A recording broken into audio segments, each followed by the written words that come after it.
Hi folks, let's do some more comments and questions. I didn't get to them all yesterday, and I promised I'd do a part 2 yesterday, and that didn't happen. Sorry, got busy. But let's finish them up. I've got quite a few here, and I'll try to get to them fairly quickly.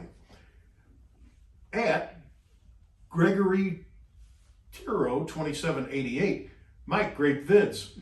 Is this the same engine as the CK2610 SE? He's referring to a video I did on the CX2510, both Coyotes. And no, surprisingly, even though they have the same relative horsepower, the CX2510 uses a 1.4 liter 3-cylinder engine, and the CK2610 uses a 1.6 liter. I think in cubic inches, the CK2610 is 100 cubic inches, and the CX2510 is 87 cubic inches. Thank you for the question.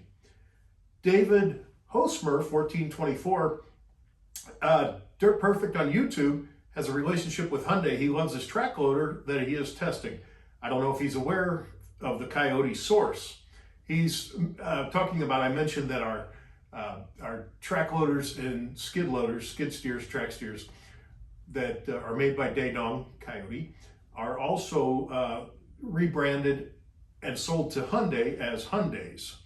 He raves about its power, but he doesn't know it's an RX engine. And he said, "Oh, at one point you had smaller Hyundai excavators, but I haven't seen any lately. Are you still a dealer?" And no, during the pandemic and the global shortage on everything, it became difficult to maintain being a Hyundai dealer. At any given time, I only had 1 or 2 or 3 excavators in stock, and that's no way to do business. When customers come to the lot, I'd like them to see lots and lots of stuff. I've got about 200 tractors, for example, and 75 Coyote mowers. That's the kind of stuff you can expect when you look at our inventory, and Hyundai couldn't keep up. Oh, on a semi-related question, at PR4L Viper, Coyote going to offer a mini excavator? I don't have any inside knowledge on that, but I'm gonna say yes. And believe me, they don't have anything on the drawing board right now, so it's nothing you could, if you were thinking about buying one, you'd want to wait, another couple months. It's not anything like that. But they certainly have the capability of building those. They own their own steel mill, and they make their own engines. They understand hydraulics, and that is certainly something that they could do, and would probably be very lucrative for them. So I would look for them to do it someday. At Crazy Cajun 602, gotta love the name. When are you gonna open up a dealership in Louisiana? And then somebody commented to his comment at Cliffside Stables, I'm hoping for a location in East Tennessee. Well, I would be tickled to death to have both of those or either of those. And you never know. The trouble with working in Louisiana, especially with a name like Crazy Cajun, I'm fat now. Can you imagine if I got into Cajun food down there? There'd be no stopping me. It would be ugly. Did a video on the CX2510 complete presentation, and hold on a minute. Let me hang up on that. Okay. The Sunshine Boy asks about price. You have a package with this machine, asking if there's a package price with that machine. And yeah, and I don't know why I don't. I'll tell you what. Next couple days, I'll come up with something cool on the CX2510 open station or cab in a package, and I'll put it on YouTube and see if there's any interest in it. Stephen, I think it's Stephen because I think I recognize at Heath's Row. Mike, love your videos, but I never got one of those postcards when I bought my T494 from you. Would love to get one. I mentioned that after we sell a tractor, I send the customer, I send the new owner a card, thank you, and some information on it, and I put my cell phone number on it in case there's trouble that I can be of help. And apparently he didn't get one. Shame on us, and he will get one because it'll go out today. And I hope it is Stephen, and I think it is Stephen. So thank you, Stephen. Lone Wolf Firearms. Thanks, Mike. Looking forward to more videos. I've owned the CK3510 for just over 3 years now and love everything about it. It has never failed me in any task I've had to do. But I've made my mind up that as soon as it's paid off, I'm buying a new Coyote with a cab. That is the only thing I regret not buying. Nobody regrets buying a cab. There's a substantial difference in price, obviously, but nobody ever says, gosh, I hate air conditioning in July. So yeah, I mean, I agree, if all things were equal. Tim Atkinson at D50, good morning. I bought a CK3510 SE HST. About 3 months after I bought it, my dealer sold out. Nice. I'm in Michigan and now have very limited dealers around me. Would it be possible to get my tractor serviced by your dealership if I do need something? Hopefully I will never need to take my tractor in for service. Love your videos. And he goes on to say more nice things. Well, probably not. Every Coyote dealer will work on every Coyote that's under warranty. Coyote pays the dealer directly, and it behooves the dealer to welcome any kind of warranty work. The trouble, obviously, is distance, Michigan to Nashville. If the tractor were to be here and presented to us, of course I would be tickled to work on it. Wendy and Jody. These folks are truly gems. They comment on every video I do, and I like them. They're good people. Thanks, Mike. Looking forward to part 2 of this question and answer series. How much equipment can you safely put on your 20 or 25 trailers that you sell? For example, TYM 3620, tractor, loader, bucket, pallet forks, rotary cutter, box blade, etc. package deal. That's a good question. We sell, the vast majority of the trailers we sell are 20-foot trailers, and we sell them in several different increments of capability. If somebody wants a longer trailer or something like a gooseneck or something that we don't stock, we would reach out to our trailer vendors and grab one for them. So I don't have, we sell a lot of 20s, I guess is what I'm saying. 7,000 GVWR, 10,000, 12,000. And that 3620 that you asked about in particular is a heavy tractor. For a tractor that's only 36 horsepower, it weighs a bunch. And that tractor on a package deal, I would want to use a 10,000 GVWR trailer because a 10,000 GVWR trailer will haul 8,000 pounds. And so what do you got here? 45,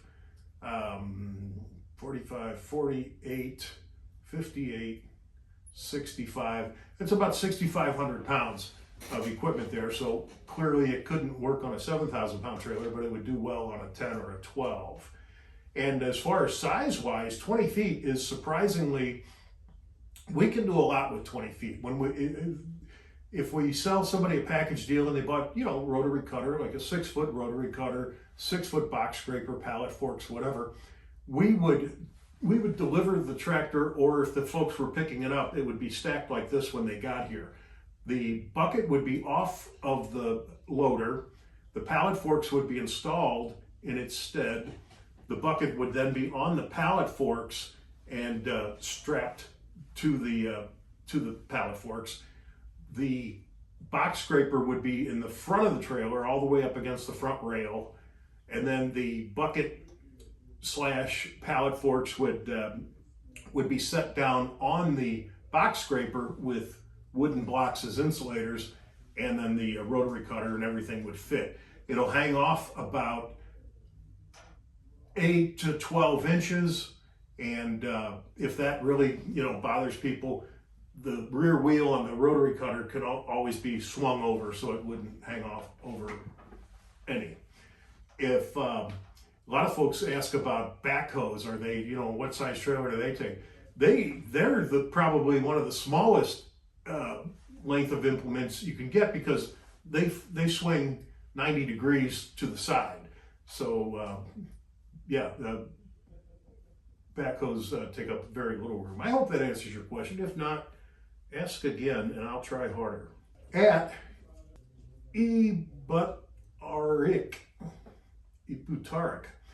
I have just over 60 hours on my TYM T574 purchased at your dealership. Well, a highly educated, highly intelligent person, clearly. The coolant is on the low mark line. The coolant is on the low mark line. So my question is, do I add already mixed coolant, or do I have to mix that stuff with water to add a bit? Thanks. It is a 50-50 mix of water and ethyl glycol, which is the green coolant. Or you can just dump that much coolant in it. Oh, I love this question. Javier Torres, 7460. Hi Mike, I bought a CK 2620. Can the 3-point hitch be upgraded to the SE model? To the SE model one? Do they sell the kit because the factory one stinks? Well, that's an excellent question, and I understand what you're saying. And for those of you that are not certain what he's saying, the lower link arms that come out from the back of the tractor that make up the lower two pieces of the 3-point hitch, so the lower pieces, on the standard CK series tractor are not in any way adjustable, telescopic. And so when you're hooking up your implement, you have to be dead on, so you'll be moving the tractor back and forth, or kicking and moving the implement, that last quarter inch that you need. And it's, it's a little bit harder to do. Whereas the SE model has telescopic lower link ends as part of its package, and certainly that is in most people's minds more agreeable. So Javier, yes, the telescopic lower link ends and telescopic stabilizers, the things that hold the link arms in place, are available as an option on the standard CK20 series. And I'm clicking through my computer right now to go to my parts department to be able to tell you how much they are, and I can assure you they're not expensive. You can tell your local dealer or whoever you bought your tractor from that you want a set of telescopic lower link ends in a kit, and it's option code CKA117. So all you have to do is say, I want CKA117. It's $293. The kit is 49 pounds. So if you call us, if you call our parts department, it would be $293 plus whatever it takes to ship 49 pounds worth if your local dealer doesn't have any. I'm looking at my parts stock. I have 42 sets. As you can tell, it's a popular option. So yes, so joyful for very little money, you can stop aggravating yourself. At JHell86, I have a CX2510 bought in September of 2022, and I have a squeak coming from the tractor. This has been going on basically since I got it home. My initial thought is a bearing needs to be greased. I've greased every fitting I can find. There is one right behind the front axle that seems to be where the noise is coming from, but I've not been able to get it to go away. Any suggestions on where I should check? It is hard for me to guess at what it is, but I'll take a stab at it. The axle on your CX tractor has a pivot point that's dead center, and here's what it looks like. That's a bushing. I'd have to think if it's squeaking, I don't know, good chance it's coming from there. What I would do is, I'm sure you have a front loader. I would put the loader down, lifting the front wheels of the tractor up. And after the front wheels are hanging in the air, just, that far off the ground, I would rock them back and forth, up and down, up and down, up and down, and see if you get a squeak. If you do, it's that bushing. And